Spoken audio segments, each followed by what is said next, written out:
Okay. Hi, I'm Raghav Chawla from the Wise Share Project in the Canadian Youth Champions Program. Thank you very much for taking this time to share your experiences with me, and there's a few questions that I would like to ask you. Firstly, what was your education? What was your job? What were your responsibilities in your job? Okay, my education is I'm BA honors in mathematics and I have a bachelor in teaching and I have a master in history and I have a master in library science and I have a certificate in computer programming from the Ryerson Institute, which is now Metro Toronto University Institute in Toronto. This is my education, and from India, I came to United States to study library science because just wanted to get out of India. And this is a friend of mine who was studying, so I just kind of followed him. So I was in Nashville, Tennessee, George Peabody College for teachers. That's where I did my master in library science. And, and then after the degree, I got a job in Brooklyn Public Library.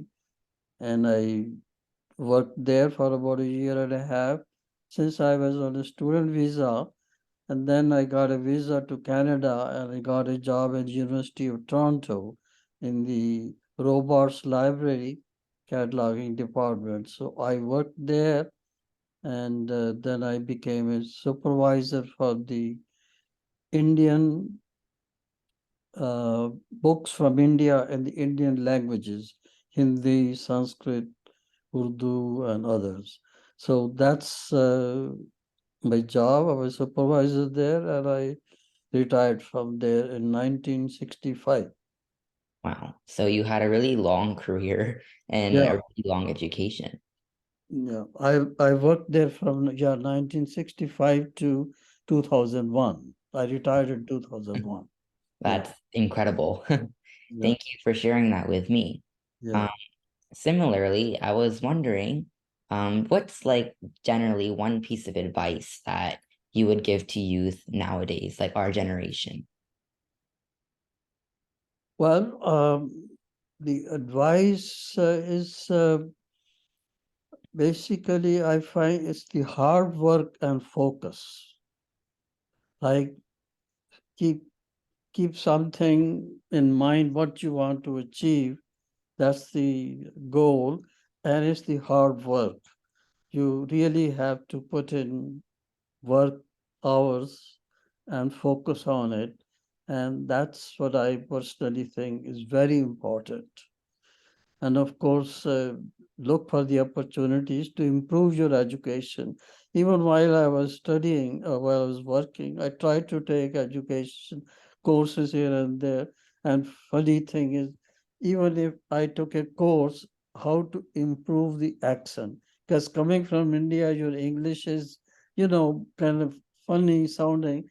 There was a course, since I was in the university, they were offering some courses like that, how to improve your accent. So I even took that course. It was just a 1 hour a week or something like that. So it's like you have to focus and work hard. That's my advice. Hmm, Yeah. thank you. Yeah. I also really agree that hard work is really important and continuing education is also really Yeah. important as well. Yeah. Lastly, I was just wondering, so where were you born and what was your childhood like? And did anything that you learned while growing up help you later on in life? Okay. I was born in a very small town, which is now in Pakistan. Remember, India was the British colony, and 1947 it was partitioned. And until 1947, I was in a small town called Gojra, Mandi in Pakistan, and the town was like, I would say, hardly 3,000 people. And it didn't have a even college, it just had a high school. So I was in until grade 7 when the country was partitioned, when the family moved from Pakistan to India. And fortunately, in India, the city we moved to, it had a college. I could go to the university. If it was still in a small town like where I was born, maybe I not be able to get the university or college education, because I come from a average family, not very prosperous or something. And see, I was there about until the age of 11, 12. And basically, we just would go to school, do the homework, and then playing around and all that. And I joined a group called RSS. You might have heard the name. And most of what I learned from that group was the discipline. That discipline, like this is your job, or this is your action function, just do that. And I found that discipline helped me. It was quite important. That's what I would say. No. That's very insightful. Thank you for sharing that with me. Okay, all right. Is there anything else you would like to mention before we finish? I think probably I mentioned most, but I can think of it. All right. Thank you so much Oh, for all right. sharing your knowledge and life experiences with me. Okay, all right. All right. Yeah. And I'll just stop recording.